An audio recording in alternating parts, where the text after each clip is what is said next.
الحمد لله رب العالمين والعاقبة للمتقين والصلاة والسلام على سيد الأنبياء والمرسلين خاتم النبيين محمد وعلى آله وصحبه أجمعين أما بعد۔ میرے دینی اور ایمانی بھائیوں، بزرگوں اور دوستوں، ماہ رمضان کی دو اہم عبادتیں ہیں جن عبادتوں پر پچھلے گناہوں کی مغفرت کا وعدہ کیا گیا ہے۔ پہلی عبادت روزہ،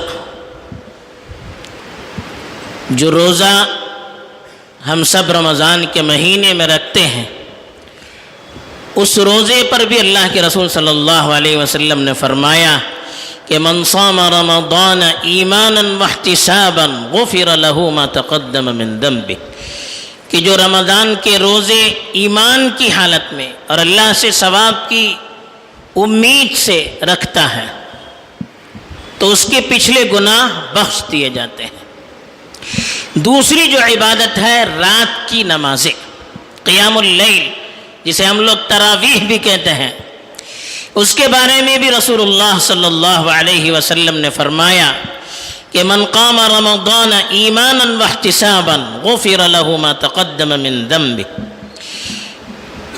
کہ جو رمضان میں ایمان کے ساتھ اور ثواب کی امید میں اللہ کے سامنے کھڑا ہوتا ہے، یعنی رات کی نمازیں پڑھتا ہے، تو اس کے بھی پچھلے گناہ بخش دیے جاتے ہیں۔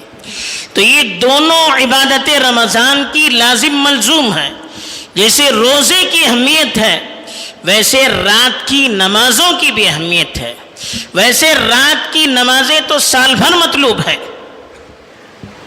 قرآن مجید میں رسول اللہ صلی اللہ علیہ وسلم کا جب تذکرہ کیا گیا ہے سورہ مزمل میں، آپ کو اپنا مشن جب یاد دلایا گیا اور آپ پر بڑی ذمہ داری ڈال دی گئی، تو آپ سے بھی کہا گیا کہ قم اللیل الا قلیلا نصفہ او انقص منہ قلیلا او زد علیہ ورتل القرآن ترتیلا، کہ رات کا بڑا حصہ آپ نماز میں اللہ کے سامنے کھڑے رہیں، آدھی رات، اس سے کم یا اس سے زیادہ، اور ٹہر ٹہر کر قرآن مجید کی تلاوت کریں۔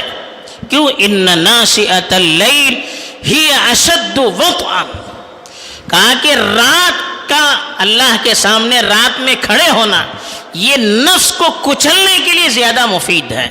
نفس کو اس سے کچلا جا سکتا ہے، دبایا جا سکتا ہے، کنٹرول میں رکھا جا سکتا ہے۔ وَأَقْوَمُ قِيلًا، اور صحیح باتیں زبان سے نکلتی ہے۔ علماء نے لکھا ہے کہ قیام اللیل کی پابندی سے ظاہر اور باطن میں موافقت ہو جاتی ہے، اندرون بھی سنبھل جاتا ہے اور زبان سے نکلنے والے الفاظ بھی نکھر جاتے ہیں۔ تو اپنی زبان کو بھی بہتر بنانا ہے، اپنے دل کو بھی بہتر بنانا ہے، تو رات میں اللہ کے سامنے کھڑے ہونا ہے، تلاوت کرنی ہے، رونا ہے، گڑ گڑانا ہے۔ اسی لیے اچھے لوگوں کا جب قرآن میں تذکرہ کیا گیا تو کہا کہ وَبِالْأَسْحَارِ هُمْ يَسْتَغْفِرُونَ كَانُوا قَلِيلًا مِّنَ اللَّيْلِ مَا يَهْجَعُونَ، کہ رات میں بہت کم سوتے ہیں وہ، اور صبح کے وقت اللہ کے سامنے مغفرت کی دعائیں کرتے ہیں، استغفار کرتے ہیں۔ اللہ کے نیک بندوں کا جب تذکرہ کیا گیا تو کہا وعباد الرحمن، کہا کہ وہ رات میں سجدا وقیاما، رات میں اللہ کے سامنے سجدے میں اور قیام میں راتیں گزارتے ہیں۔ اور اس کی فضیلت بتائی، تتجافى جنوبهم عن المضاجع، نیک لوگوں کی صفت بتائی کہ رات کے وقت اپنے پہلو کو بستر سے الگ رکھتے ہیں، یعنی بستر سے اٹھتے ہیں۔ يدعون ربهم خوفا وطمعا، اور اللہ کے سامنے دعا کرتے ہیں، اللہ سے امید میں بھی اور خوف کے ساتھ بھی دعا کرتے ہیں، یعنی دونوں امید بھی رہتی ہے کہ اللہ قبول کرے گا، اور یہ ڈر بھی رہتا ہے کہ کہیں ہمارے گناہوں کی وجہ سے دھتکار نہ دیا جائے۔ وَمِمَّا رَزَقْنَاهُمْ يُنْفِقُونَ، اور جو مال ہم نے دیا ہے اس میں سے خرچ کرتے ہیں۔ کہا فَلَا تَعْلَمُ نَفْسٌ مَّا أُخْفِيَ لَهُم مِّن قُرَّةِ أَعْيُنٍ، کہا کہ کسی کو پتہ نہیں ہے کہ ان کی خوشیوں کی کون سی چیزیں ان سے چھپا کر رکھی گئی ہے.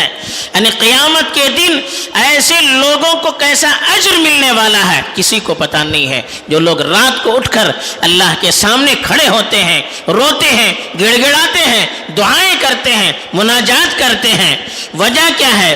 اللہ کے رسول صلی اللہ علیہ وسلم نے فرمایا کہ افضل الصلاۃ بعد الصلاۃ المکتوبہ صلاۃ اللیل الاخر. کہا کہ فرض نمازوں کے بعد سب سے افضل نماز آخری رات کی نمازیں ہیں، رات کی نمازیں ہیں. بلکہ دوسری روایت میں اللہ کے رسول صلی اللہ علیہ وسلم نے فرمایا اقرب ما یکون الرب من العبد فی جوف اللیل الاخر، کہ سب سے زیادہ بندوں کے قریب اللہ تعالیٰ رات کے آخری پہر میں ہوتے ہیں. فَإِنِ اسْتَطَعْتَ أَن تَكُونَ مِمَّن يَذْكُرِ اللَّهَ فِي تِلْكَ السَّاعَةِ فَكُنْ أَوْ كَمَا قَالَ صلی اللہ علیہ وسلم. کہا کہ اگر تم اس وقت اللہ کے ذکر کرنے والوں میں شامل ہونا چاہتے ہو تو ہو جاؤ. یعنی رات میں اٹھ کر اگر تم اللہ کا ذکر کر سکتے ہو تو کرو. تو یہ تو عمومی فضیلت ہے رات میں اللہ کے سامنے کھڑے ہو کر نماز پڑھنے کی. لیکن رمضان کے مہینے میں خصوصی فضیلت ہے، جیسا کہ پہلے روایت بتائی گئی کہ جو رات میں اللہ کے سامنے کھڑے ہو کر نمازیں پڑھتا ہے اللہ تعالیٰ اس کے پچھلے گناہ بخش دیتے ہیں. بلکہ ایک روایت میں جو صحیح سند کے ساتھ ابن خزیمہ نے روایت کی ہے اس سے تو معلوم ہوتا ہے کہ رات کی نمازوں کی پابندی سے آدمی شہداء اور صدیقین میں داخل ہو جاتا ہے. ایک صحابی کہتے ہیں کہ رسول اللہ صلی اللہ علیہ وسلم کے پاس ایک شخص آیا اور اس نے پوچھا کہ ارأیت ان شہدت ان لا الہ الا اللہ وانک رسول اللہ وصلیت الصلوات الخمس وصمت الشہر وقمت رمضان وآتیت الزکاة. کہا کہ تو آپ کا کیا خیال ہے اگر میں یہ گواہی دوں کہ اللہ کے سوا کوئی معبود نہیں، آپ اللہ کے رسول ہیں، اور میں 5 نمازیں پڑھوں، رمضان کے روزے رکھوں اور رمضان کی راتوں میں اللہ کی عبادت کروں، اس کے سامنے کھڑا رہوں اور زکوٰۃ دوں، تو مجھے کیا ملنے والا ہے؟ تو اللہ کے رسول صلی اللہ علیہ وسلم نے فرمایا من مات علی ھذا فکان من الشہداء والصدیقین. جو اس حالت میں مر جائے گا تو وہ شہداء اور صدیقین میں کل قیامت کے دن شمار ہوگا. حالانکہ سارے فرائض ہیں اس کے اندر، صرف اضافہ ہے تو رمضان میں رات میں نمازوں کے پڑھنے کا اضافہ ہے. علماء نے لکھا ہے کہ اس پر اتنی بڑی فضیلت آئی ہے کہ رمضان کی راتوں میں اللہ کی عبادت کرنا، اس کے سامنے کھڑا ہونا، اس پر اتنی بڑی فضیلت سنائی گئی کہ وہ کل قیامت کے دن شہداء اور صدیقین کے ساتھ، یعنی بڑے لوگوں کے ساتھ اس کا حشر ہوگا. اسی لیے اللہ کے رسول صلی اللہ علیہ وسلم کا بھی معمول تھا کہ عام دنوں میں تو آپ رات میں نماز پڑھتے ہی تھے، رمضان کی راتوں میں خاص طور پر پوری رات جاگتے تھے. ایک مرتبہ اعتکاف میں تھے، آپ نے نماز شروع کی تو لوگ آپ کے پیچھے کھڑے ہو گئے. دوسری مرتبہ پھر، تیسرے دن پھر تعداد بڑھتی چلی گئی. چوتھے دن اتنی تعداد ہو گئی کہ پوری مسجد بھر گئی. رسول اللہ صلی اللہ علیہ وسلم نکلے نہیں، فجر کی نماز کے لیے آئے اور نماز پڑھائی، اور اس کے بعد فرمایا کہ مجھے معلوم تھا آپ رات میں یہاں جمع تھے، سب کچھ مجھے معلوم تھا، لیکن میں کیوں نہیں آیا؟ مجھے ڈر ہوا کہ کہیں آپ پر فرض نہ کی جائے یہ نماز. یعنی لوگوں کا شوق دیکھ کر رسول اللہ صلی اللہ علیہ وسلم کو ڈر ہو گیا کہ کہیں یہ نماز فرض نہ ہو جائے. اتنا لوگوں کے اندر شوق تھا. لیکن اللہ کے رسول بڑے مشفق تھے، بڑے مہربان تھے، اس لیے یہ نہ چاہتے تھے کہ امت پر کوئی ایسا عمل آ جائے جو امت سنبھال نہ سکے، اس کو سہار نہ سکے، اس کو انجام نہ دے سکے. صحابہ کا ایمان تو بہت بڑا تھا، لیکن اللہ کے رسول بعد والوں کو بھی دیکھتے تھے، بعد میں کون سے لوگ آنے والے تھے اللہ کے رسول کو اللہ کی طرف سے بتا دیا گیا تھا. اس لیے ہم لوگوں پر رحم کھا کر اللہ کے رسول نے کہا کہ کہیں تم پر فرض نہ ہو جائے، اس لیے میں نے عمدن آپ کے ساتھ رات میں نماز نہیں پڑھی. تو اللہ کے رسول نے صرف فرض نہ ہو جائے اس لیے رات میں نماز پڑھانا چھوڑ دیا تھا. اور اللہ کے رسول رات میں جو نماز پڑھتے تھے کتنی دیر تک پڑھتے تھے؟ حضرت ابو ذر رضی اللہ تعالیٰ عنہ فرماتے ہیں کہ یہ جو تیسری رات رسول اللہ صلی اللہ علیہ وسلم نے نماز پڑھی، اتنی دیر تک نماز پڑھی کہ ہمیں ڈر ہونے لگا کہ کہیں سحری نہ چھوڑ جائے. پوری رات نماز پڑھتے تھے۔ حضرت عمر رضی اللہ تعالیٰ عنہ کے دور میں جب فرض ہونے کا خطرہ نہ رہا تو مسجد میں تراویح کا اہتمام کیا گیا جماعت سے، تو اتنی طویل نمازیں ہوتی تھی کہ صحابہ کو ڈر ہو جاتا تھا کہ کہیں سحری نہ چھوٹ جائے۔ فجر کے یعنی صبح صادق کے قریب تک نمازیں ہوتی تھی۔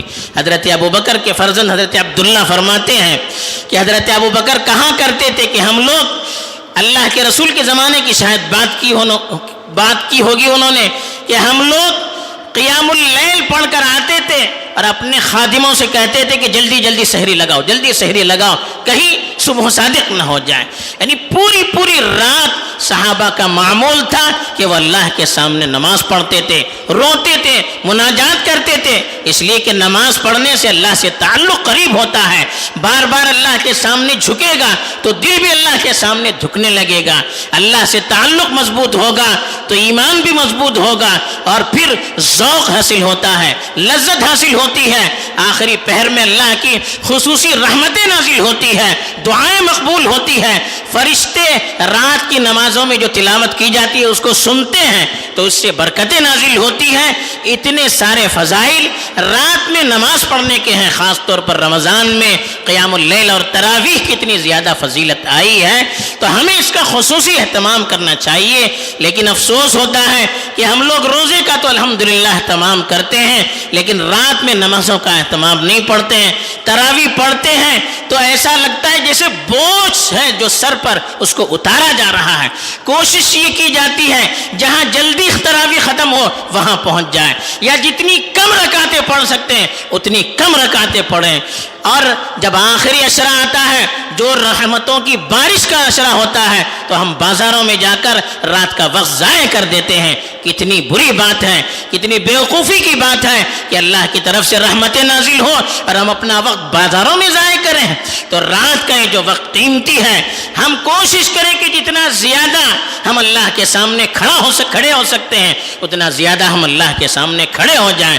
جتنی طویل نمازیں پڑھی جا سکتی ہو، جہاں پڑھائی جاتی ہو وہاں شریک ہونے کا اہتمام کریں۔ قرآن پڑھنے والے بھی قرآن کو اچھے انداز میں پڑھیں، اچھے لب و لہجے میں پڑھیں۔ ایسا نہ ہو کہ اتنی تیز پڑھ رہے ہوں قرآن کے الفاظ صحیح طور پر ادا نہ ہو پا رہے ہوں، مخارج ادا نہیں ہو پا رہے ہیں، الفاظ کا مطلب سمجھنے والے، قرآن پر غور کرنے والے اس کا مطلب نہ سمجھ سکیں، اس پر غور نہ کر سکیں، تو ایسی نماز سے کیا فائدہ ہو سکتا ہے؟ تو اتنی تیز بھی نہ ہو کہ لوگوں کو نماز پڑھنے کا لطف نہ آئے، صرف جلدی نماز ختم کرنے کی جلدی میں ایسا نہ ہو کہ ہم فضیلت سے محروم ہو جائیں، اللہ کی رحمت سے محروم نہ ہو جائیں۔ تو اس لیے ہمیں نماز پڑھانی بھی چاہیے تو اچھے انداز میں، اور پڑھنی بھی چاہیے تو خوش دلی کے ساتھ، تاکہ اللہ کا قرب اور اللہ سے تعلق ہمیں حاصل ہو جائے، اور جو فضیلت اللہ کے رسول صلی اللہ علیہ وسلم نے بیان کی ہے اس کے ہم مستحق ہو جائیں۔ اللہ تعالیٰ ہم سب کو توفیق دے، آمین۔ وآخر دعوانا ان الحمد للہ رب العالمین۔